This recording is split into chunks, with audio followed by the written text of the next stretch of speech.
또 울고 있네, 태윤아. 무슨 일이야? 아무것도 아니에요.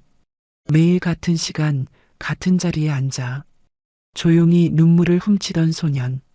정혜수 기사는 그 모습이 마음에 걸렸다. 학교로 가야 할 시간에 소년은 매립지 쪽으로 향했고 손에는 낡은 도시락 2개와 약봉지가 들려 있었다. 그날 근무를 마친 정혜수는 조용히 그 아이를 뒤따랐다. 그리고 폐공장 안에서 마주한 광경은 그의 세상을 송두리째 흔들었다. 붕대에 감긴 남자, 겁에 질린 누나, 그리고 어린 눈동자 속에 비친 공포. 모든 비극의 뒤에는 돈과 권력으로 진실을 덮은 자들이 있었다. 하지만 이번엔 달랐다. 한 노년의 기사, 그는 다시는 외면하지 않기로 했다. 이야기 시작 전 좋아요 눌러주시고 이 영상을 어디에서 보고 계신지 댓글로 남겨주세요. 한 달 전부터였을 겁니다. 새벽 첫 차 시간 늘 같은 자리에 앉는 아이가 하나 있었어요. 처음엔 그냥 학교 가는 학생인 줄 알았습니다. 요즘 애들은 학원도 일찍 가고 하니까요. 근데 이상했어요. 그 아이는 학교 가는 시간도 아닌 새벽 5시 반 버스를 탔고 학교로 가는 방향도 아니었거든요. 제일 뒷자리에 앉아서 창문에 이마를 기대고 그렇게 조용히 우는 아이였습니다. 눈물을 주르륵 흘리면서도 소리 하나 내지 않는 게 마치 울음마저 훈련된 것처럼 보였어요. 11살쯤 되어 보이는 남자아이였는데 옷차림부터 뭔가 심상치 않았습니다. 찢어진 가방, 달아빠진 운동화, 그리고 손에는 항상 2개의 도시락과 약봉지를 들고 있었어요. 처음 며칠은 그냥 지나쳤습니다. 남의 사생활에 끼어들고 싶지 않았고 혹시 제가 착각하는 건가 싶기도 했거든요. 근데 매일같이 같은 시간, 같은 자리에서 우는 그 아이를 보면서 저도 모르게 자꾸 신경이 쓰이기 시작했습니다. 백미러로 몇 번이고 뒤를 돌아봤죠. 아이는 창밖만 보고 있었고 어깨가 작게 들썩였어요. 가끔 손등으로 눈물을 닦는 모습이 보였는데 그럴 때마다 제 가슴이 먹먹해졌습니다. 뭔가 잘못되고 있다는 걸 느꼈어요. 근데 어떻게 해야 할지 몰랐습니다. 그 아이가 내리는 곳은 매립지 근처 폐공장 앞이었어요. 23번 버스의 거의 종점에 가까운 곳이었죠. 그곳은 제대로 된 주거지도 아니고 학교는 더더욱 아니었습니다. 그냥 버려진 공장들과 쓰레기 매립장만 있는 외진 곳이었어요. 그런 곳에서 11살짜리 아이가 새벽마다 내린다는 게 말이 됩니까? 어느 날은 제가 용기를 내서 물어봤습니다. 꼬마야, 여기서 뭐하니? 학교는 안 가? 그랬더니 아이가 깜짝 놀라며 고개를 흔들었어요. 괜찮아요, 아저씨. 저 괜찮아요. 그러곤 황급히 버스에서 내렸습니다. 그 모습을 보는데 가슴 한편이 무너지는 것 같았어요. 저는 그날 밤 잠을 제대로 이루지 못했습니다. 자꾸만 그 아이 생각이 났거든요. 그리고 오래전 일이 떠올랐습니다. 제가 택시 기사로 일하던 시절이었어요. 20년도 더 된 일입니다. 어느 날 밤 한 여자 손님이 탔었죠. 그분이 제게 말했습니다. 기사님, 제발 도와주세요. 누가 절 쫓아오고 있어요. 근데 저는 귀찮았어요. 술에 취한 사람인 줄 알았고 괜히 이상한 일에 휘말리고 싶지 않았습니다. 그래서 대충 목적지에 내려드리고 그냥 갔어요. 그게 끝이었습니다. 다음날 뉴스를 봤을 때 그분이 살해당한 걸 알았죠. 제가 내려드린 곳 근처에서요. 그때의 죄책감이 평생 저를 따라다녔습니다. 내가 조금만 더 신경 썼더라면, 내가 경찰에 신고라도 했더라면 그분은 살 수 있지 않았을까? 그 생각이 20년 넘게 저를 괴롭혔어요. 그래서 버스 기사가 됐을 때 다짐했습니다. 다시는 외면하지 않겠다고요. 하지만 세월이 흐르면서 그 다짐도 흐려졌나 봅니다.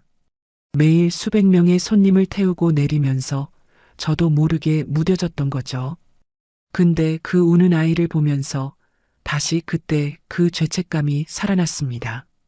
이번에도 외면하면 평생 후회할 것 같았어요. 그래서 결심했습니다. 내일은 그 아이를 따라가 보기로요. 뭔가 잘못되고 있다면 이번엔 절대 외면하지 않을 거라고 다짐했습니다. 새벽 공기는 차갑게 식어 있었고 저는 그날 밤 떨리는 마음으로 잠들었습니다. 다음 날 새벽 저는 평소보다 더 일찍 출근했습니다. 그 아이를 놓치고 싶지 않았거든요. 5시 20분 아이는 어김없이 같은 정류장에서 버스를 탔습니다. 여전히 찢어진 가방과 다른 운동화, 그리고 2개의 도시락과 약봉지를 들고 있었어요. 뒷자리에 앉은 아이는 또 조용히 울기 시작했습니다. 저는 백미러로 아이를 계속 지켜봤어요. 이번엔 다릅니다. 이번엔 끝까지 확인하고 말 겁니다. 버스는 텅 빈 새벽 도로를 달렸고 저는 심장이 두근거리는 걸 느꼈습니다. 드디어 폐공장 앞 정류장에 도착했을 때 아이가 천천히 일어났어요. 조심히 가. 제가 말했지만 아이는 대답 없이 내렸습니다. 그리고 저는 평소처럼 출발하는 척하다가 조금 떨어진 곳에 버스를 세웠습니다. 그리고 조용히 아이를 따라갔죠. 새벽 안개가 자욱한 폐공장 쪽으로 그 작은 뒷모습을 따라서요. 제 심장은 점점 더 빠르게 뛰었습니다. 뭔가 잘못된 일이 일어나고 있다는 확신이 들었어요. 그리고 저는 이번만큼은 절대로 외면하지 않을 겁니다. 저는 폐공장 담장 뒤에 몸을 숨기고 조심스럽게 안을 들여다봤습니다. 그리고 제가 본 광경은 평생 잊지 못할 장면이었어요. 공장 안쪽 구석진 곳에 낡은 천막이 쳐져 있었고 그 안에서 미약한 불빛이 새어나오고 있었습니다. 아이는 천막 안으로 들어갔고 저는 더 가까이 다가갔어요. 담장에 난 구멍 사이로 들여다보니 그곳엔 한 남자가 누워 있었습니다. 허리 부분에 두툼한 붕대를 감고 있었고 얼굴은 고통으로 일그러져 있었어요. 아이의 아버지인 게 분명했습니다. 그 옆에는 19살쯤 되어 보이는 여자아이가 있었습니다. 아마도 아이의 누나였겠죠. 그 누나는 피곤해 절은 얼굴로 아버지의 이마에 물수건을 얹어주고 있었어요. 태윤이라고 불리는 남자아이는 가져온 도시락을 조심스럽게 펼쳤습니다. 아빠, 죽 먹어야 해요. 조금만이라도요. 아이의 목소리가 들렸습니다. 하지만 아버지는 고개를 저었어요. 너희들이나 먹어라. 아빠는 괜찮아. 그 말을 듣는 누나의 눈에서 눈물이 흘러내렸습니다. 저는 그 모습을 보면서 주먹을 불끈 쥐었습니다. 도대체 무슨 일이 있었던 걸까요? 왜 이 가족은 이런 폐공장에서 숨어 지내고 있는 걸까요? 병원에 가야 할 사람이 왜 이런 곳에 누워 있는 겁니까? 제가 더 자세히 보려고 몸을 움직이는 순간 발밑에 깡통이 있었습니다. 그게 굴러가면서 소리를 냈죠. 천막 안에 세 사람이 깜짝 놀라 이쪽을 쳐다봤어요. 저는 순간 당황했지만 이미 들킨 이상 숨을 이유가 없었습니다. 거기 누구세요? 누나의 긴장된 목소리가 들렸습니다. 저는 천천히 모습을 드러냈어요. 저는 23번 버스 기사입니다. 태윤이를 따라왔어요. 그 말을 듣자마자 태윤의 얼굴이 새하얘졌습니다. 아저씨, 제발 아무한테도 말하지 마세요. 아이가 저에게 달려와 애원했어요. 제발요, 우리 신고하지 마세요. 그 절박한 목소리에 제 가슴이 찢어지는 것 같았습니다. 저는 무릎을 꿇고 아이와 눈높이를 맞췄어요. 괜찮아, 꼬마야. 난 너희를 도우러 온 거야. 대체 무슨 일이 있었니?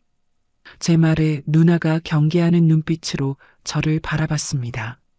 정말 정말 도와주실 건가요? 그 떨리는 목소리에서 간절함이 느껴졌어요. 저는 천막 안으로 들어갔습니다. 가까이서 본 아버지의 상태는 심각했어요.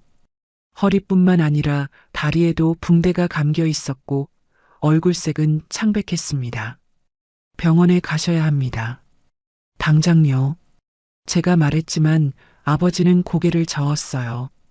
못 갑니다. 병원에 가는 순간 우리 가족은 끝장입니다. 그 말이 무슨 뜻인지 이해가 안 됐죠. 누나가 조용히 설명하기 시작했습니다. 아버지는 건설 현장에서 일하셨어요. 불법 하청을 받은 현장이었죠. 그날은 보름 전이었다고 합니다.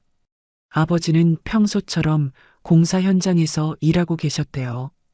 근데 안전장비가 제대로 갖춰지지 않은 현장이었답니다. 추락방지 안전망도 없고 안전벨트도 낡아 빠진 것들 뿐이었죠.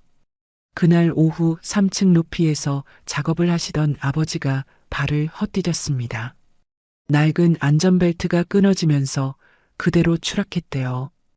허리와 다리를 심하게 다치셨죠. 동료들이 급히 현장 사무실로 옮겼는데 거기서 조 소장이라는 사람이 나타났답니다. 병원에 가시면 안 됩니다. 이 일은 없던 일로 해야 합니다. 조 소장은 차갑게 말했대요. 산재 신고를 하는 순간 이 현장은 작업 중지됩니다. 그럼 우리 회사는 막대한 손해를 보죠. 그리고 당신 가족도 무사하지 못할 겁니다. 협박이었습니다. 노골적인 협박이었어요. 조 소장은 서류를 꺼내 보여줬답니다. 이 서류에 사인하세요. 당신이 술을 마시고 스스로 넘어진 거라고 적혀 있습니다. 그럼 우리가 치료비 300만 원을 드리죠. 대신 절대 입을 열면 안 됩니다. 아버지는 거부했습니다. 하지만 조 소장은 비웃었대요. 거부하시면 당신 가족이 어떻게 되는지 보게 될 겁니다. 예쁜 딸이 있던데요? 대학생이죠? 그리고 어린 아들도 있고요. 그 말에 아버지는 결국 굴복할 수밖에 없었답니다. 그날 밤 가족들이 아버지를 몰래 데리고 나왔습니다. 병원에 갈 수도 없고 집에 있을 수도 없었어요. 조 소장의 부하들이 집을 감시하고 있었거든요. 결국 이 폐공장으로 숨어들 수밖에 없었던 겁니다. 약국에서 약을 사고 인터넷으로 응급처치 방법을 찾아서 간호하고 있어요. 누나가 눈물을 흘리며 말했습니다. 근데 아버지 상태가 점점 나빠지고 있어요. 제대로 된 치료를 받지 못해서요. 태윤이가 왜 매일 울면서 버스를 타는지 이제야 알 것 같았습니다. 11살밖에 안 된 아이가 매일 아버지가 죽을지도 모른다는 두려움 속에서 살고 있었던 거예요. 약을 사러 가고 도시락을 날라야 했던 거죠. 저는 그들의 이야기를 들으며 분노가 치밀어 올랐습니다. 어떻게 이런 일이 가능한 겁니까? 사람이 다쳤는데 치료도 받지 못하게 하다니요. 그것도 협박으로요. 저는 누나에게 물었습니다. 경찰에 신고는 안 하셨어요? 누나가 고개를 저었어요. 할 수 없어요. 조 소장이 증거를 다 없앴어요. 현장 CCTV도 삭제했고 서류도 다 조작했대요. 아버지가 술 마시고 혼자 넘어진 걸로 되어 있어요. 게다가 우릴 계속 협박하고 있어요. 며칠 전엔 이런 문자가 왔어요. 누나가 휴대폰을 보여줬습니다. 거기엔 이렇게 적혀 있었어요. 입 열면 가족 전부 강에 수장시킨다. 이미 내 집 주소와 학교는 다 파악했다. 제 손이 떨렸습니다. 태윤이 조용히 말했어요.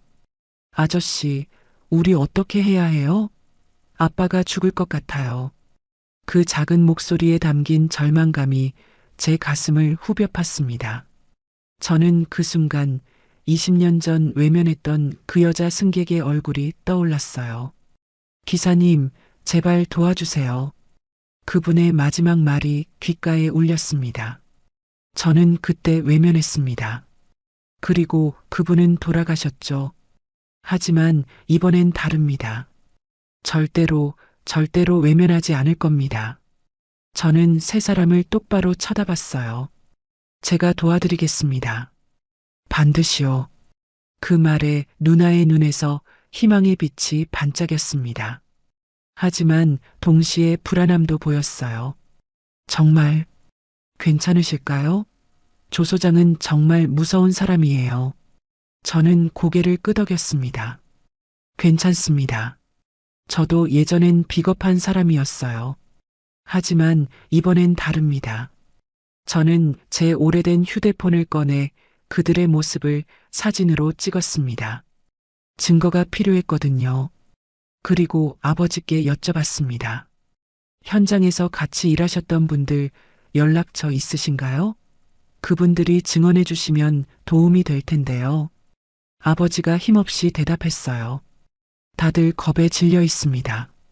조 소장한테 협박당했거든요. 아무도 나서지 않을 겁니다. 그 말을 듣는 순간 저는 이 싸움이 얼마나 어려울지 깨달았습니다. 하지만 포기할 수는 없었어요. 저는 누나에게 말했습니다. 혹시 그 서류 사본이라도 있나요? 아니면 현장 사진이라도요? 누나가 가방을 뒤져 찌그러진 명함 한 장을 꺼냈습니다. 이것밖에 없어요. 조 소장 명함이에요. 저는 그 명함을 받아들었습니다. 대한건설 현장 소장 조민석이라고 적혀 있었죠. 좋습니다. 이제 상대가 누군지 알았으니 시작할 수 있습니다. 저는 일어서며 말했어요. 일단 아버지 상태가 위급하니 제가 아는 의사 선생님께 연락해 볼게요. 몰래 왕진을 와주실 수 있을 거예요. 그리고 증거를 모아야 합니다.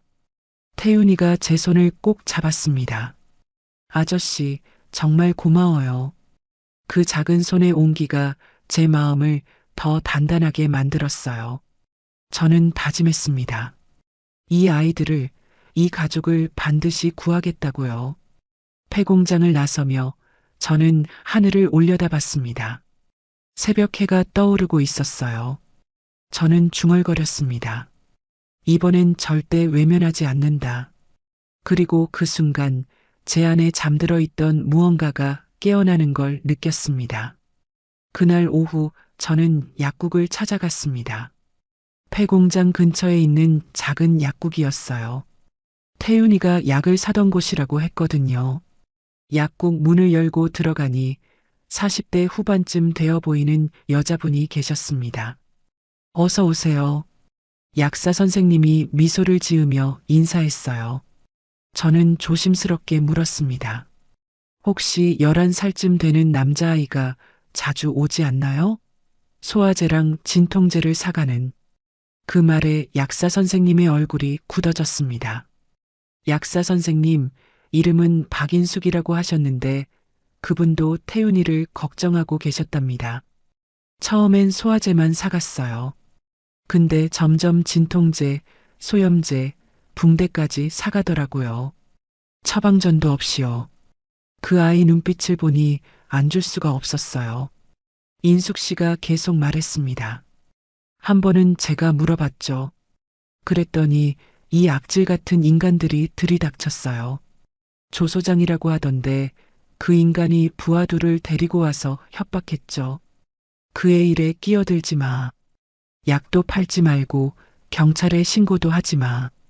한마디라도 세면 이 약국 영업정지 시킬 수 있어. 제 주먹에 힘이 들어갔습니다. 혹시 그때 녹음 같은 건 안 하셨나요? 인숙 씨가 잠시 망설이더니 약국 카운터 밑에서 녹음기를 꺼냈어요. 했어요. 호신용으로 항상 녹음기를 켜두거든요. 협박 내용이 다 녹음되어 있어요. 제 가슴이 뛰기 시작했습니다. 이게 바로 우리에게 필요한 증거였거든요. 녹음 파일을 받고 약국을 나서려는데 인숙 씨가 저를 불렀습니다. 저기요, 기사님. 정말 그 가족을 도와주실 거예요? 저는 단호하게 대답했어요. 물론입니다. 반드시요. 그날 저녁 저는 폐공장으로 다시 갔습니다. 제가 아는 의사 선생님이 몰래 왕진을 와주시기로 했거든요. 의사 선생님은 아버지를 진찰하시더니 심각한 표정을 지으셨어요. 허리뼈에 금이 갔습니다. 당장 수술이 필요해요. 이대로 두면 평생 걷지 못할 수도 있습니다. 의사 선생님이 돌아가신 후 제 휴대폰이 울렸어요. 모르는 번호였습니다. 여보세요? 조심스럽게 받았죠. 저, 최대리라고 합니다. 조소장 밑에서 일하는 젊은 남자의 떨리는 목소리였어요. 최대리는 30대 초반의 젊은 직원이었습니다. 더 이상은 못 참겠어요. 조소장이 하는 짓을 보면서 양심이 괴로웠습니다. 현장 CCTV는 삭제됐지만 백업 파일이 있어요. 제가 몰래 USB에 담았습니다. 조소장이 서류 조작하고 돈 받는 장면도 찍혀 있어요. 저는 믿을 수 없었습니다. 정말입니까? 그럼 그걸 저한테 주실 수 있나요? 최 대리가 대답했어요. 네, 내일 약국 앞에서 만나요. 새벽 6시예요. 드디어 희망이 보이기 시작했어요. 다음 날 새벽 저는 약속 장소에서 최 대리를 만났습니다. 그는 작은 USB를 제 손에 쥐어줬어요. 이게 전부입니다. 조 소장의 모든 악행이 담겨 있어요. 저는 그의 손을 꽉 잡았습니다. 고맙습니다. 정말 용기 있는 결정입니다. 그날 오후였습니다. 저는 폐공장으로 가족들을 찾아갔어요. USB를 보여주며 희망적인 소식을 전하려고 했죠. 그런데 공장에 도착하는 순간 낯익은 차가 보였습니다. 조 소장의 차였어요. 공장 문이 벌컥 열리더니 3명의 남자가 들어왔습니다. 맨 앞에 선 50대 남자가 조 소장인 게 분명했어요. 값비싼 양복을 입고 있었지만 그 눈빛은 야수 같았습니다. 이게 누구야? 버스 기사 아저씨가 여기 웬일이야? 조 소장이 비웃으며 말했습니다. 저는 똑바로 그를 쳐다봤습니다. 이 사람들을 괴롭히지 마시오. 산재 신고하고 제대로 된 보상을 받게 해주시오. 조 소장이 껄껄 웃었어요. 뭐, 산재? 야, 이 할아버지가 정신이 나갔나? 신고? 뭘 신고한다는 거야? 증거라도 있어? 현장 CCTV는 이미 삭제했고 서류는 다 조작했어. 내가 뭘 할 수 있는데? 조 소장이 제 앞으로 다가왔어요. 협박하듯 낮은 목소리로 말했습니다. 할아버지, 좋은 말로 할 때 꺼지세요. 안 그러면 당신도 사고 날 수 있어요. 버스 운전하다가 브레이크 고장 나면 큰일 나잖아요. 이 인간아. 저도 모르게 소리를 질렀어요. 내가 사람이냐? 다친 사람 치료도 못 받게 하고 아이들까지 협박하고. 그때 태윤이가 제 뒤에서 뛰쳐나왔습니다. 우리 아빠한테 사과해요. 당신 때문에 아빠가 아픈 거잖아요. 하지만 조 소장은 태윤의 손목을 잡더니 힘껏 밀쳤습니다. 태윤이가 바닥에 넘어졌어요. 이런 버르장머리 없는 새끼. 그리고는 태윤의 뺨을 후려쳤습니다. 짝! 하는 소리와 함께 아이의 작은 몸이 휘청거렸어요. 안 돼. 누나 수진이 비명을 지르며 달려왔습니다. 저도 태윤을 보호하려고 몸을 던졌죠. 하지만 조 소장의 부하 하나가 저를 밀쳤습니다. 65살 노인의 몸은 쉽게 넘어졌어요. 바닥에 쓰러진 저는 입술이 찢어진 걸 느꼈습니다. 피가 났어요. 조 소장이 저를 내려다보며 비웃었습니다. 버스나 몰고 다니는 늙은이가 어디서 감히 나한테 대들어? 내가 뭘 할 수 있는데? 태윤이가 울면서 제게 다가왔어요. 저는 피를 닦으며 일어섰습니다. 제 다리는 떨렸지만 마음만은 흔들리지 않았어요. 기억해 두시오. 당신은 반드시 대가를 치를 겁니다. 조 소장이 코웃음을 쳤습니다. 내가? 꿈깨 할배. 돈과 권력이 있으면 뭐든 할 수 있어. 조 소장은 주머니에서 사진 한 장을 꺼내 바닥에 던졌습니다. 그건 수진의 사진이었어요. 예쁘던데, 이 아가씨. 이 사진 온라인에 돌리면 재미있겠다. 물론 야한 합성 사진으로 만들어서 말이야. 수진이 비명을 질렀습니다. 저는 분노로 온몸이 떨렸어요. 조 소장이 마지막으로 경고했습니다. 다시 한번 경고하는데 입 열면 다 죽어. 경찰에 신고해봐야 소용없어.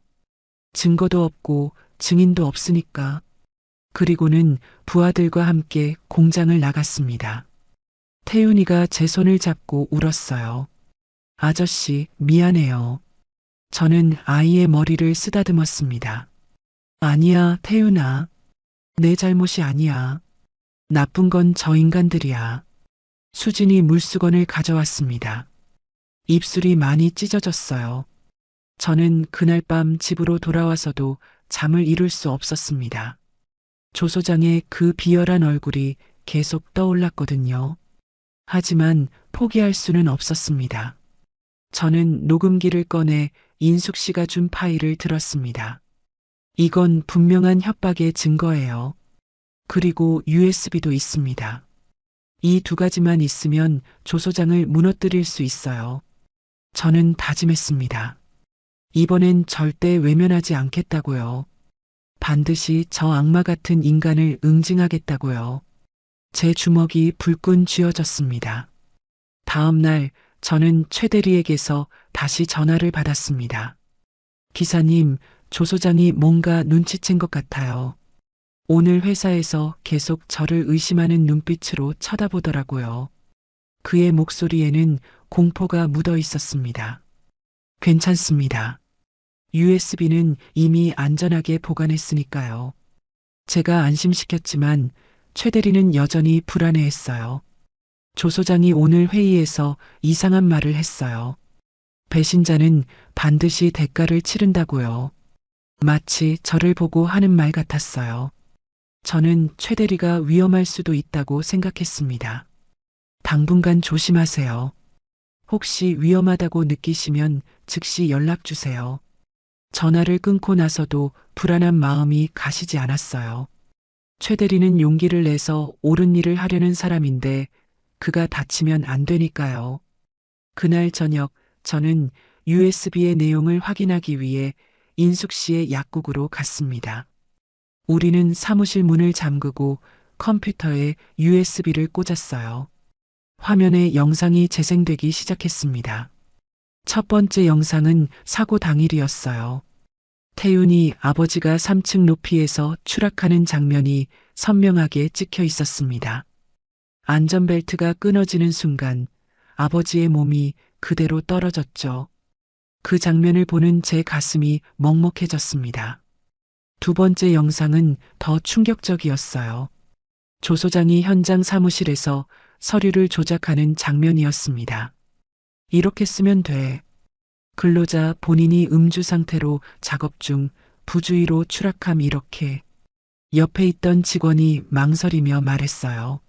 하지만 소장님, 이건 명백한 산재인데요.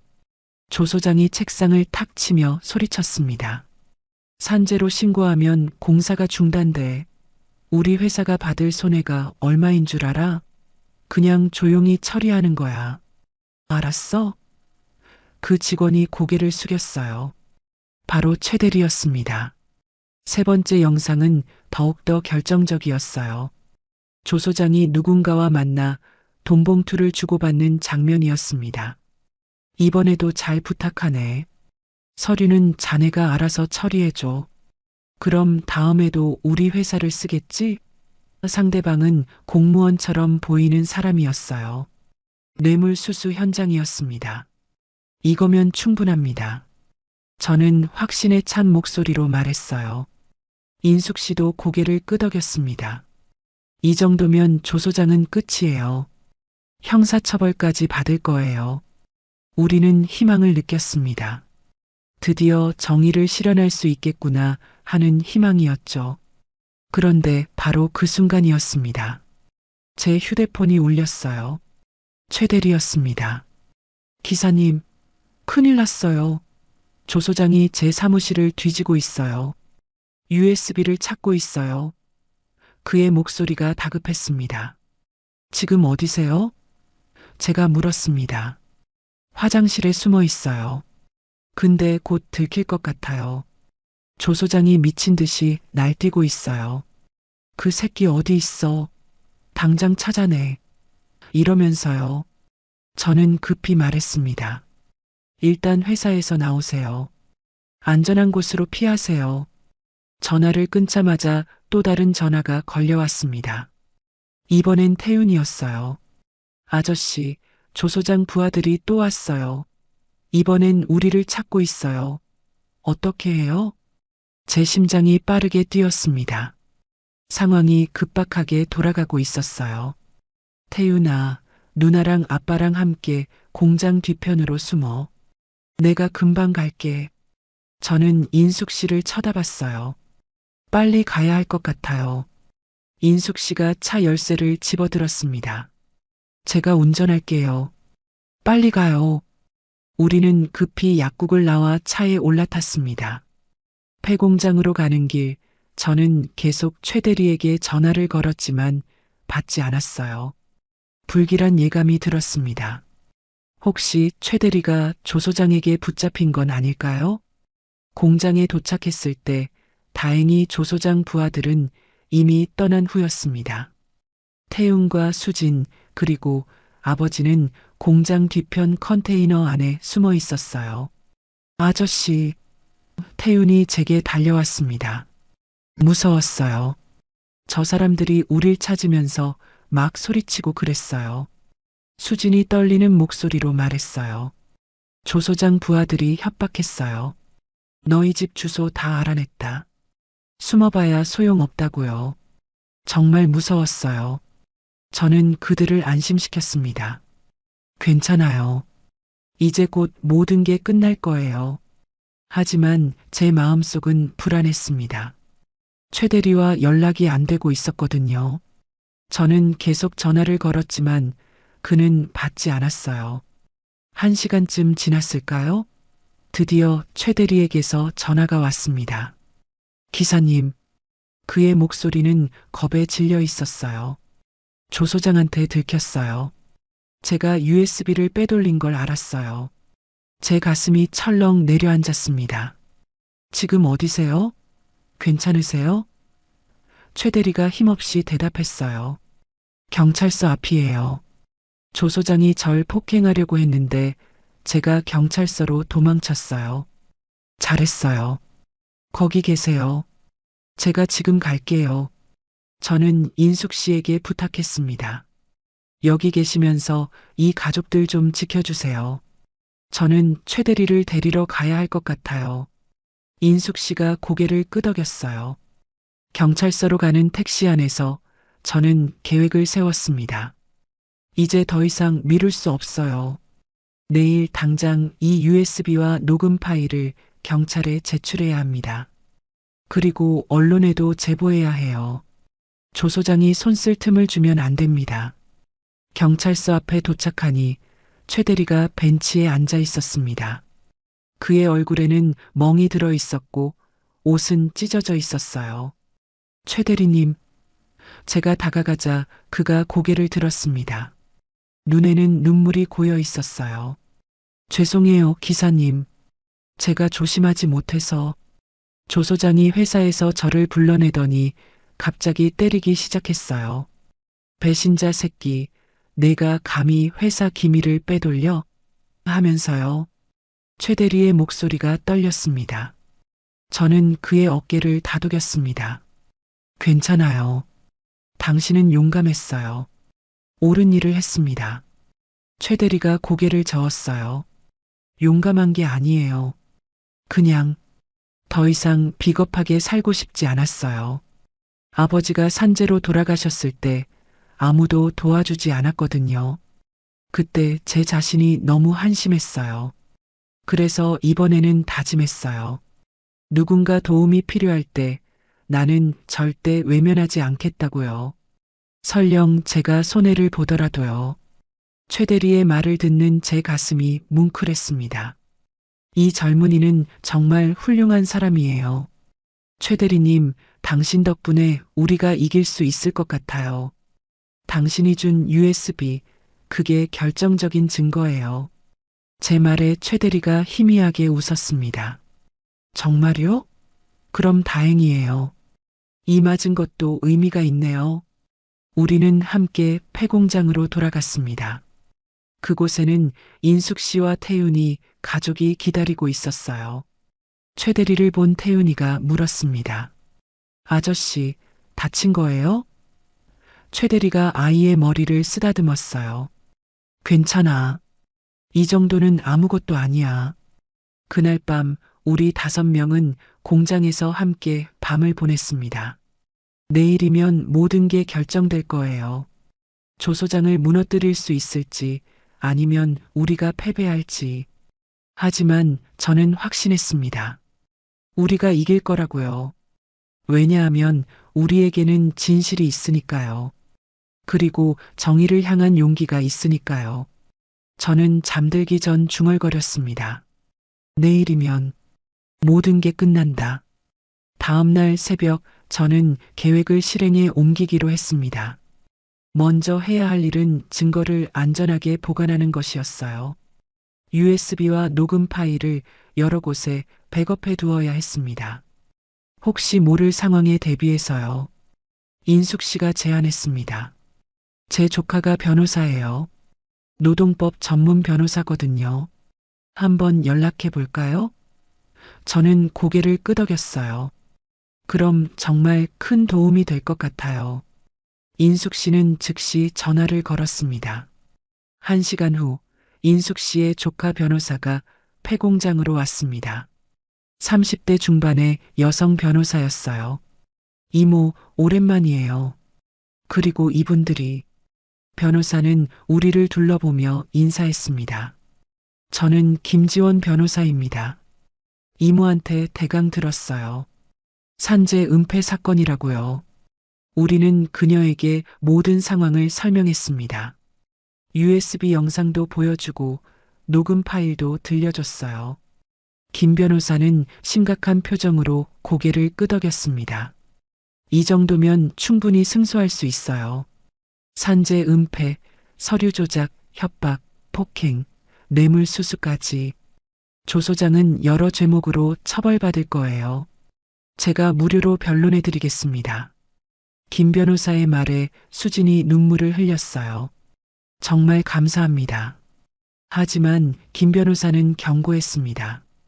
다만 조심해야 할 게 있어요. 조 소장 같은 사람들은 막다른 골목에 몰리면 더 위험해집니다. 증거인멸을 시도하거나 심지어 증인들을 해칠 수도 있어요. 모두 조심하셔야 합니다. 그 말을 듣는 순간 제 휴대폰이 울렸습니다. 낯선 번호였어요. 여보세요? 전화기 너머로 조 소장의 목소리가 들렸습니다. 버스 기사 할배, 잘 지내시나? 오늘 버스 운전은 안 하고 뭐 하시나?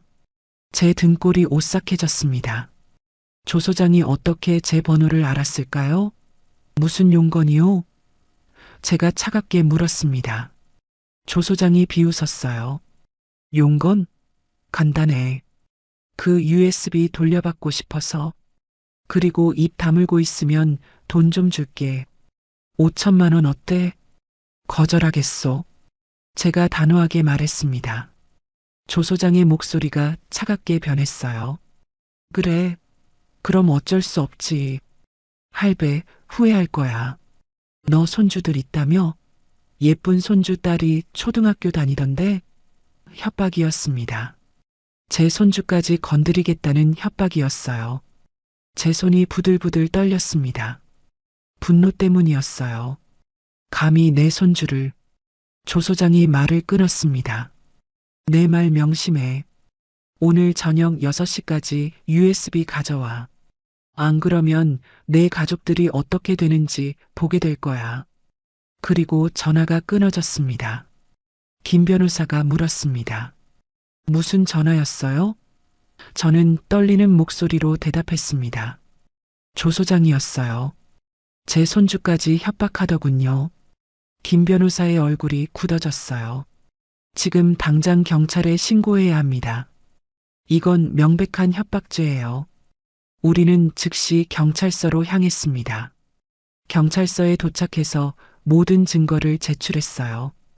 USB, 녹음 파일, 그리고 조 소장의 협박 전화 내용까지. 담당 형사는 심각한 표정으로 자료들을 검토했습니다.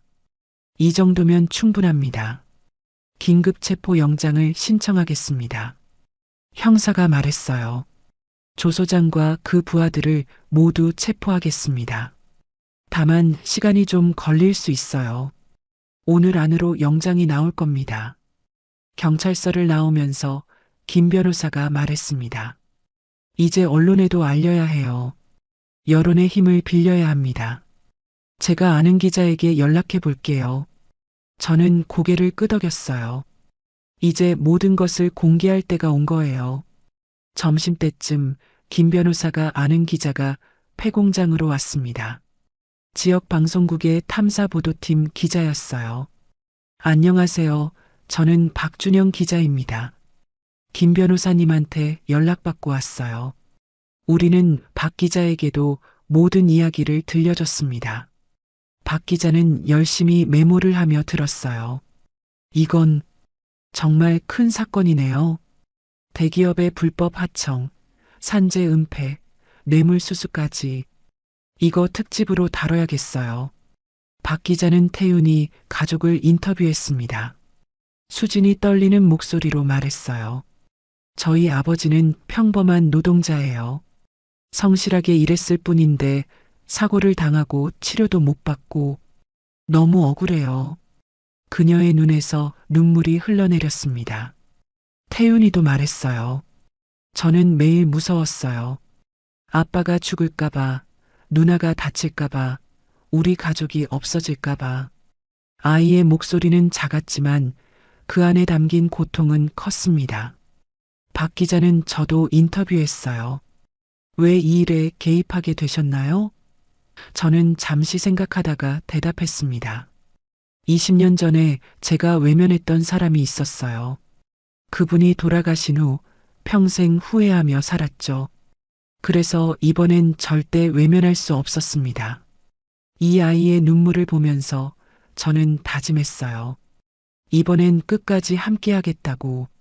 나이 든 버스 기사가 할 수 있는 일이 뭐가 있겠어요? 하지만 최소한 외면하지는 않을 수 있잖아요. 제 말에 박 기자가 고개를 끄덕였습니다. 인터뷰가 끝난 후 박 기자가 말했습니다. 오늘 저녁 9시 뉴스에 이 내용이 보도될 거예요. 그리고 내일 특집 프로그램으로 더 자세히 다룰 예정입니다. 조 소장은 이제 끝났어요. 오후가 되자 경찰에게서 연락이 왔습니다. 영장이 나왔습니다. 지금 조 소장을 체포하러 갑니다. 드디어 그 순간이 온 거예요. 우리는 모두 긴장하며 기다렸습니다. 저녁 6시 조 소장이 약속 장소라며 지정한 곳은 공사 현장 사무실이었어요. 하지만 저는 가지 않았습니다. 대신 경찰이 갔죠. 조 소장은 저를 기다리고 있다가 경찰을 보고 당황했대요. 조민석 씨 산재 은폐, 서류 조작, 협박, 폭행, 뇌물수수 혐의로 체포합니다. 경찰이 수갑을 채우자 조 소장이 소리쳤답니다. 이게 무슨 짓이야? 너희가 증거라도 있어? 경찰이 차갑게 대답했어요. 증거 충분합니다. 그날 저녁 9시 우리는 모두 함께 뉴스를 봤습니다. 화면에는 조 소장이 체포되는 장면이 나왔어요. 그리고 박 기자의 보도가 이어졌습니다. 대기업 불법 하청 현장에서 산재 은폐 사건이 발생했습니다. 태윤이가 제 손을 꼭 잡았어요. 아저씨, 우리 이긴 거예요? 저는 아이의 머리를 쓰다듬으며 대답했습니다. 응, 우리가 이겼어. 이제 아빠도 제대로 치료받을 수 있어. 그 순간 우리 모두의 눈에서 눈물이 흘러내렸습니다. 기쁨의 눈물이었어요. 다음 날 우리의 이야기는 전국으로 퍼져나갔습니다. 뉴스뿐만 아니라 인터넷, SNS를 통해서도 빠르게 확산되었어요. 사람들은 분노했습니다. 어떻게 이런 일이 일어날 수 있냐고 조 소장과 그 회사를 처벌해야 한다고요. 아침에 버스를 운전하러 갔을 때 승객 한 분이 저를 알아봤어요. 어제 뉴스에 나오신 분이시죠? 정말 대단하세요. 그분이 박수를 치자 버스 안의 다른 승객들도 따라 박수를 쳤습니다.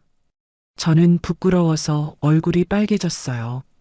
그날 오전 저는 버스 안의 방송 장치를 이용해 특별한 일을 하기로 했습니다.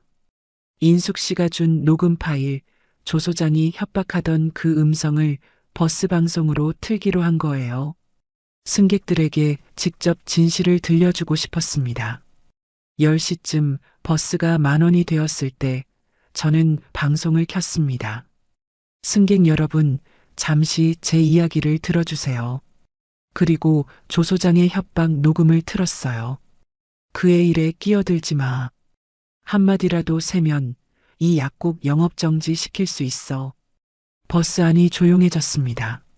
승객들은 모두 귀를 기울였어요. 녹음이 끝나자 저는 말했습니다. 이것이 우리 사회의 현실입니다. 힘없는 사람들은 이렇게 협박당하고 억울함을 호소할 곳도 없습니다. 하지만 우리가 함께 목소리를 내면 바꿀 수 있습니다. 승객 중 한 분이 휴대폰으로 녹음하고 있었어요. 그리고 그 영상을 SNS에 올렸습니다. 23번 버스 기사님이 직접 들려주는 진실이라는 제목으로요.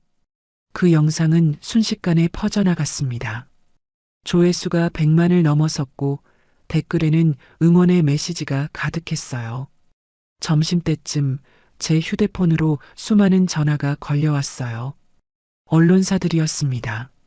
하지만 한 통의 전화는 받았습니다. 국회의원실에서 걸려온 전화였어요. 의원님께서 이 사건에 관심을 가지고 계십니다. 국회에서 청문회를 열 예정인데 증인으로 출석해 주실 수 있으신가요? 저는 대답했습니다. 네, 가겠습니다. 오후에는 더 놀라운 일이 벌어졌어요. 같은 회사에서 일했던 다른 노동자들이 용기를 내서 증언하기 시작한 겁니다. 저도 비슷한 일을 당했습니다. 저희 현장에서도 산재를 은폐했어요. 증언이 줄을 이었습니다. 태윤이 아버지와 같은 현장에서 일했던 동료들도 나섰어요. 저는 그때 현장에 있었습니다. 분명히 안전장비가 불량했고 조 소장이 그걸 알면서도 공사를 강행했어요. 그들의 용기가 모여 큰 힘이 되었습니다. 저녁 무렵 폐공장으로 돌아가니 놀라운 광경이 펼쳐져 있었어요. 수십 명의 사람들이 모여 있었습니다. 태윤이 가족을 응원하러 온 시민들이었어요. 그들은 피켓을 들고 있었습니다. 산재 은폐 처벌하라. 노동자 인권을 지키자. 한 대학생이 제게 다가와 말했습니다. 기사님, 저희도 돕고 싶어요.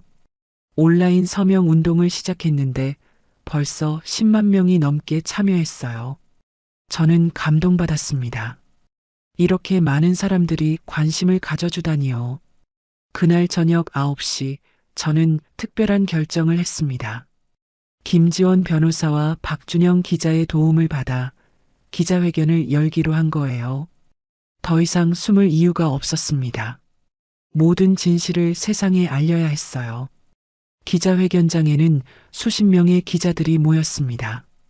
카메라 플래시가 터졌고 저는 떨리는 목소리로 말문을 열었습니다. 저는 평범한 버스 기사입니다. 하지만 매일 버스에서 우는 아이를 보면서 외면할 수 없었습니다. 저는 모든 이야기를 했어요. 태윤이와의 만남, 폐공장에서 본 비극, 조 소장의 폭력과 협박, 그리고 우리가 어떻게 증거를 모았는지. 기자들은 숨죽이며 들었습니다. 20년 전 저는 한 사람을 외면했습니다. 그분은 돌아가셨고 저는 평생 후회하며 살았습니다. 하지만 이번엔 달랐어요. 이번엔 끝까지 함께했습니다. 제 목소리가 떨렸지만 말을 이어갔어요. 태윤이도 나와서 말했습니다. 저는 매일 무서웠어요. 아빠가 죽을까봐, 우리 가족이 없어질까봐. 근데 이 아저씨가 구해주셨어요. 아저씨가 아니었으면 저희는, 아이는 울음을 터뜨렸고 기자회견장이 숙연해졌습니다. 수진이 이어서 말했어요. 대한민국에 이런 일이 일어나고 있다는 게 믿기지 않았어요. 돈과 권력 앞에서 우리 같은 사람들은 아무것도 아니었어요. 하지만 이렇게 도와주시는 분들 덕분에 저희는 다시 희망을 가질 수 있었습니다.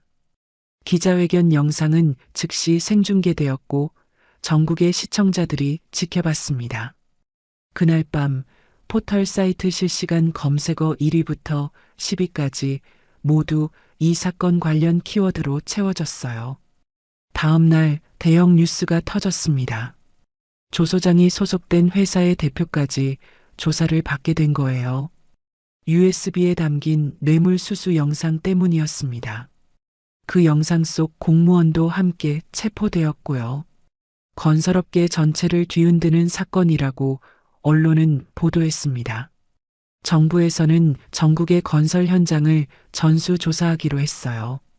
더 이상 이런 일이 벌어지지 않도록 말이죠. 최 대리에게서도 연락이 왔습니다. 기사님, 회사에서 저를 해고하려고 했는데 노동청에서 개입했어요. 부당해고라고요. 오히려 회사가 저한테 사과했어요. 그의 목소리에는 안도감이 묻어 있었습니다. 일주일 후 조 소장은 재판에서 구속되었습니다. 판사는 도주 및 증거 인멸의 우려가 크다며 구속영장을 발부했어요. 조 소장이 법정을 나서는 모습이 뉴스에 나왔습니다. 그의 얼굴에는 분노와 공포 그리고 절망이 뒤섞여 있었어요. 그 장면을 보면서 태윤이가 제 손을 꼭 잡았습니다. 아저씨, 우리 이긴 거죠? 저는 아이의 머리를 쓰다듬으며 대답했습니다. 응, 우리가 이겼어. 정의가 이긴 거야. 그날 밤 저는 버스 운전석에 앉아 창밖을 바라봤습니다. 별이 총총히 빛나고 있었어요. 저는 중얼거렸습니다. 외면하지 않길 잘했어. 정말 잘했어. 제 가슴 속에서 20년간 짓눌렀던 무게가 마침내 사라지는 걸 느꼈습니다. 조 소장의 재판이 시작된 날 법정에는 수많은 사람들이 모였습니다. 방청석은 만석이었어요. 언론사 기자들, 시민단체 관계자들, 그리고 조 소장에게 피해를 입었던 노동자들까지 모두가 정의의 심판을 보기 위해 모인 거였죠. 저도 증인으로 출석했습니다. 증인석에 앉아 선서를 하는 순간 제 손이 떨렸어요. 긴장 때문이 아니었습니다. 드디어 진실을 말할 수 있다는 안도감 때문이었죠. 검사가 질문했습니다. 증인께서는 피해자 가족을 어떻게 알게 되셨습니까? 저는 차근차근 이야기했습니다. 매일 새벽 제 버스를 타는 아이가 있었습니다. 그 아이는 늘 울고 있었어요. 11살밖에 안 된 아이가 새벽마다 혼자 폐공장으로 가는 모습을 보고 저는 외면할 수 없었습니다. 그곳에서 무엇을 보셨습니까? 검사가 물었어요. 저는 조 소장을 똑바로 쳐다보며 대답했습니다.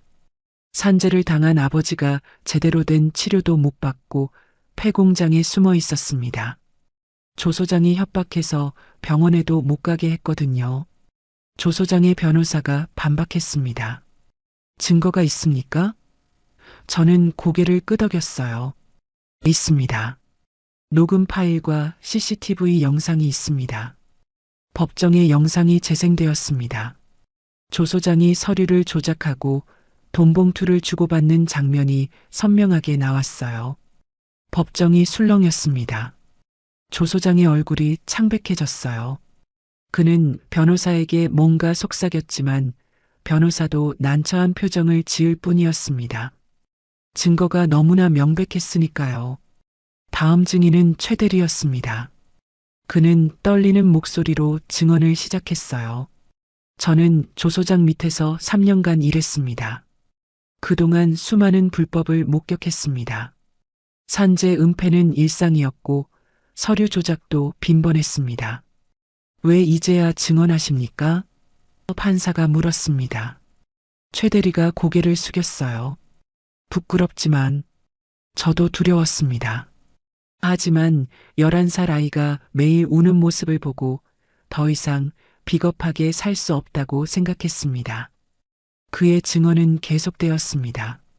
조 소장은 공무원에게 뇌물을 주고 안전점검을 형식적으로 통과시켰습니다. 불량한 안전장비를 쓰면서도 보고서에는 양호하다고 적었습니다. 그 결과 수많은 노동자들이 다쳤습니다. 태윤이 아버지도 증언했습니다. 목발을 짚고 증인석에 선 그는 힘겹게 말했어요. 저는 그냥 가족을 먹여 살리려고 성실하게 일했을 뿐입니다. 회사가 제공한 안전벨트를 믿고 작업했는데 그게 낡아서 끊어졌습니다. 추락한 후 어떻게 되었습니까? 검사가 물었습니다. 아버지의 목소리가 떨렸어요. 조 소장이 와서 협박했습니다. 산재 신고하면 가족을 해치겠다고요. 저는 겁이 났습니다. 그래서 폐공장으로 숨어들 수밖에 없었습니다. 당시 얼마나 고통스러웠습니까? 아버지가 눈물을 흘렸습니다. 허리가 부러진 것 같았습니다. 제대로 약도 못 먹고 진통제로만 버텼어요. 11살 아들이 매일 약을 사러 다니는 모습을 보면서 제가 아빠로서 너무 무능하다고 생각했습니다. 방청석에서 흐느끼는 소리가 들렸습니다. 사람들의 눈에서 눈물이 흘러내렸어요. 판사도 잠시 말을 잇지 못했습니다. 조 소장은 고개를 숙인 채 아무 말도 하지 않았어요. 다음 증인은 약사 인숙 씨였습니다. 저는 태윤이가 처방전 없이 약을 사러 오는 걸 보고 이상하다고 생각했습니다. 물어보려고 했는데 조 소장이 찾아와 협박했습니다. 입 다물지 않으면 약국 문 닫게 만들겠다고요. 두렵지 않으셨습니까? 검사가 물었습니다. 인숙 씨가 고개를 끄덕였어요. 두려웠습니다. 하지만 더 두려운 건 그 아이가 매일 우는 모습이었습니다. 그래서 녹음기를 켜두고 증거를 모았습니다. 녹음 파일이 법정에 재생되었습니다. 조 소장의 목소리가 또렷하게 들렸어요. 그의 일에 끼어들지 마. 한마디라도 세면 이 약국 영업정지 시킬 수 있어. 우리 변호사가 몇 명인지 아나? 법정이 다시 술렁였습니다. 조 소장의 변호사가 마지막으로 변론했습니다. 제 의뢰인은 회사의 이익을 위해 어쩔 수 없는 선택을 했을 뿐입니다. 악의는 없었습니다. 하지만 검사가 반박했어요. 어쩔 수 없는 선택이라고요? 사람의 생명보다 회사 이익이 중요합니까? 검사는 최종 의견을 진술했습니다. 피고인 조민석은 산재를 은폐하고 피해자 가족을 협박했으며 심지어 11살 아이를 폭행했습니다. 또한 공무원에게 뇌물을 주고 안전점검을 조작했습니다. 이는 명백한 범죄이며 엄중한 처벌이 필요합니다. 판사가 조 소장에게 물었습니다. 피고인, 마지막으로 할 말이 있습니까? 조 소장은 한참 동안 침묵했어요. 그리고 작은 목소리로 말했습니다. 저도 회사의 압박이 심했습니다. 실적을 내지 못하면 제가 잘렸을 거예요. 하지만 판사는 단호하게 말했습니다. 그것이 범죄를 정당화할 수는 없습니다. 피고인은 자신의 이익을 위해 수많은 사람들을 고통스럽게 만들었습니다. 판사는 판결문을 읽기 시작했어요. 피고인 조민석에게 징역 5년을 선고합니다. 또한 피해자들에게 총 3억 원의 배상을 명합니다. 방청석에서 환호성이 터져나왔습니다. 태윤이와 수진이 서로 껴안고 울었어요. 저도 눈시울이 뜨거워졌습니다. 조 소장은 경찰에게 끌려나갔습니다. 법정 문을 나서는 그 순간 조 소장과 제 눈이 마주쳤어요. 그의 눈에는 분노와 절망이 가득했습니다. 하지만 저는 담담하게 그를 바라봤습니다. 이것이 정의입니다. 법정 밖에서 태윤이가 제게 달려왔습니다. 아저씨, 우리 이겼어요. 정말 이겼어요. 아이의 얼굴에는 환한 미소가 피어 있었어요. 더 이상 눈물은 없었습니다. 수진도 다가와 인사했어요. 기사님, 정말 감사합니다. 평생 잊지 않을게요. 아버지가 목발을 짚고 오셨습니다. 그는 제 손을 꼭 잡았어요. 은인이십니다. 제 가족을 구해주셨습니다. 저는 고개를 저었습니다. 아니에요. 제가 해야 할 일을 했을 뿐입니다. 기자들이 몰려들었습니다. 플래시가 터지고 질문이 쏟아졌어요. 기분이 어떠십니까? 앞으로의 계획은? 저는 간단하게 대답했습니다. 기쁩니다. 정의가 승리했으니까요. 앞으로도 버스를 몰면서 도움이 필요한 사람이 있다면 외면하지 않을 겁니다. 그날 저녁 뉴스는 판결 소식을 대서특필했습니다. 산재 은폐 조소장, 징역 5년 선고. 작은 버스 기사의 용기가 정의를 이뤘다. 제 휴대폰에는 축하 메시지가 쏟아졌어요. 아는 사람, 모르는 사람 할 것 없이 모두가 축하해줬습니다. 하지만 저는 조용히 집으로 돌아왔습니다.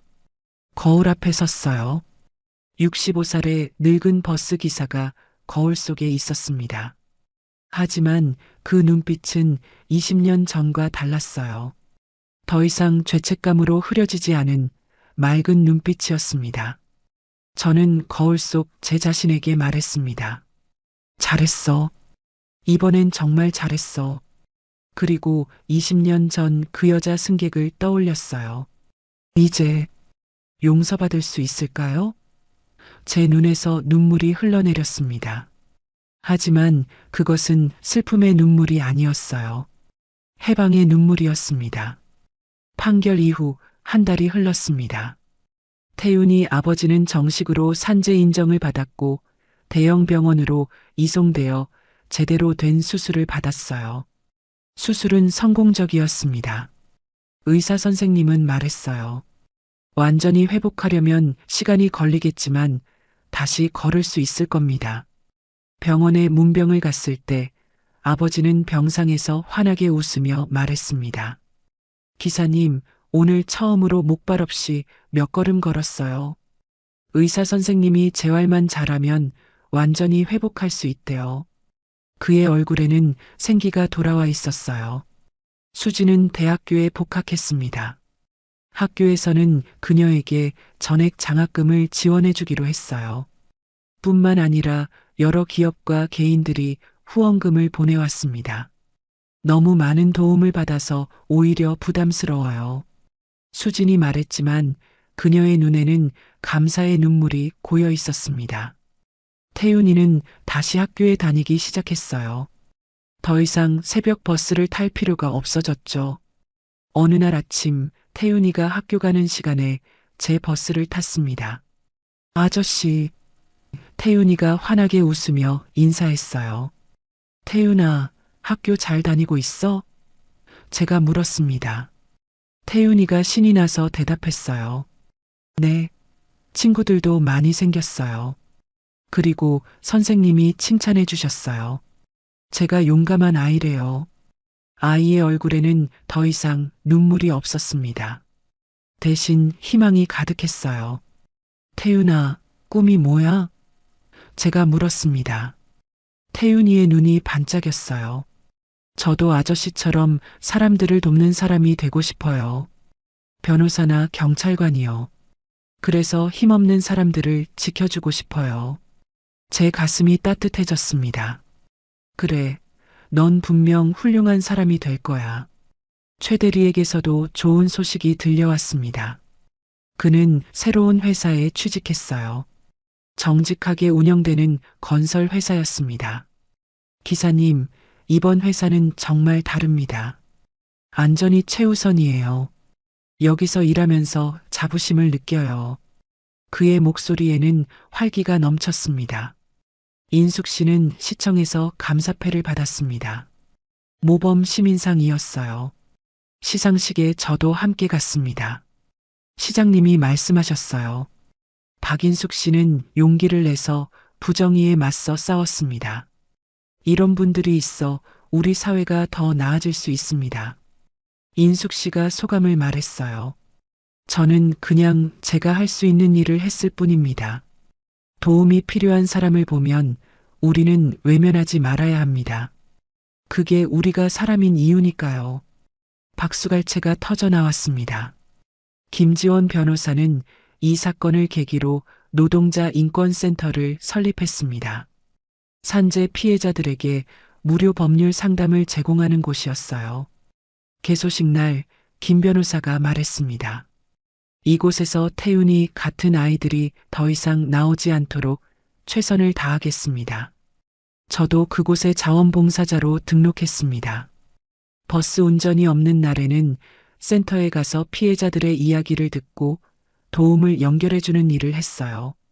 많은 사람들이 찾아왔습니다. 저마다 억울한 사연을 안고 있었죠. 어느 날 한 중년 여성이 센터를 찾아왔습니다. 남편이 공장에서 다쳤는데 회사에서 산재 처리를 안 해줘요. 어떻게 해야 하나요? 저는 그녀의 손을 잡았습니다. 걱정 마세요. 저희가 도와드릴게요. 절대 혼자가 아닙니다. 2달 후 저는 회사로부터 특별 표창을 받았습니다. 모범 시민 기사상이었어요. 시상식에는 태윤이 가족도 참석했습니다. 사장님이 말씀하셨어요. 정혜수 기사님은 우리 회사의 자랑입니다. 한 사람의 작은 용기가 얼마나 큰 변화를 만들 수 있는지 보여주셨습니다. 하지만 저는 수상소감에서 이렇게 말했습니다. 저는 영웅이 아닙니다. 그냥 외면하지 않았을 뿐입니다. 세상에는 아직도 도움이 필요한 사람들이 많습니다. 우리 모두가 조금씩만 관심을 가진다면 세상은 분명 더 나아질 수 있습니다. 그날 이후 제 버스 앞유리에는 새로운 문구가 붙었습니다. 회사에서 특별히 만들어준 거였어요. 외면은 또 다른 폭력입니다. 그 문구를 볼 때마다 저는 다짐했습니다. 절대 잊지 않겠다고, 절대 외면하지 않겠다고요. 어느 날 저녁 막차를 운전하고 있을 때였습니다. 백미러를 통해 뒷좌석을 보는데 한 여중생이 조용히 울고 있는 게 보였어요. 제 심장이 다시 뛰기 시작했습니다. 저는 종점에 도착한 후 그 소녀에게 다가갔습니다. 학생, 무슨 일 있니? 소녀가 고개를 들었어요. 눈이 퉁퉁 부어 있었습니다.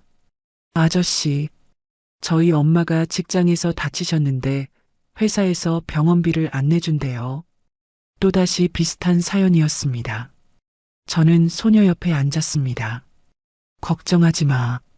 아저씨가 도와줄게. 내일 학교 끝나고 연락해. 내가 아는 변호사 선생님께 연결해 줄게. 소녀의 얼굴에 희망의 빛이 비쳤어요. 정말요? 정말 도와주실 거예요? 그럼 아저씨가 약속할게. 너희 엄마도 꼭 도와줄 거야. 저는 소녀에게 명함을 건넸습니다. 회사에서 특별히 만들어준 명함이었어요. 거기에는 이렇게 적혀 있었습니다. 23번 버스, 정혜수, 외면하지 않는 기사. 소녀가 버스에서 내리며 말했어요. 감사합니다, 아저씨. 아저씨 같은 분이 계셔서 정말 다행이에요. 저는 손을 흔들며 대답했습니다. 천만에. 힘든 일 있으면 언제든 연락해. 버스를 차고지로 몰고 가면서 저는 하늘을 올려다봤습니다. 별이 총총히 빛나고 있었어요. 저는 중얼거렸습니다. 이번에도 외면하지 않았어. 앞으로도 절대 외면하지 않을 거야. 집에 도착해서 거울을 봤습니다. 65살의 주름진 얼굴이 보였어요. 하지만 그 눈빛은 맑았습니다. 20년간 저를 짓눌렀던 죄책감은 이제 없었어요. 대신 새로운 사명감이 제 가슴을 채웠습니다. 다음 날 아침 저는 평소처럼 새벽 5시에 일어났습니다. 첫 차를 준비하는 시간이었어요. 버스에 시동을 걸면서 저는 생각했습니다. 오늘은 또 누구를 만나게 될까? 도움이 필요한 사람이 있을까? 첫 정류장에서 승객들이 탔습니다. 출근하는 직장인, 학교 가는 학생들. 저는 백미러로 그들을 하나하나 살폈어요. 혹시 힘들어하는 사람은 없는지, 도움이 필요한 사람은 없는지. 버스는 익숙한 노선을 따라 달렸습니다. 23번 버스. 제가 10년 넘게 운전한 이 노선. 예전과 똑같은 길이지만 이제는 다릅니다. 저는 더 이상 그냥 지나치지 않으니까요. 한 정류장 지나면서 저는 다짐했습니다. 오늘도 내일도 모레도 계속해서 이 길을 달릴 거라고. 그리고 도움이 필요한 사람이 있다면 반드시 멈춰 설 거라고. 왜냐하면 저는 이제 알거든요. 외면은 또 다른 폭력이라는 것을.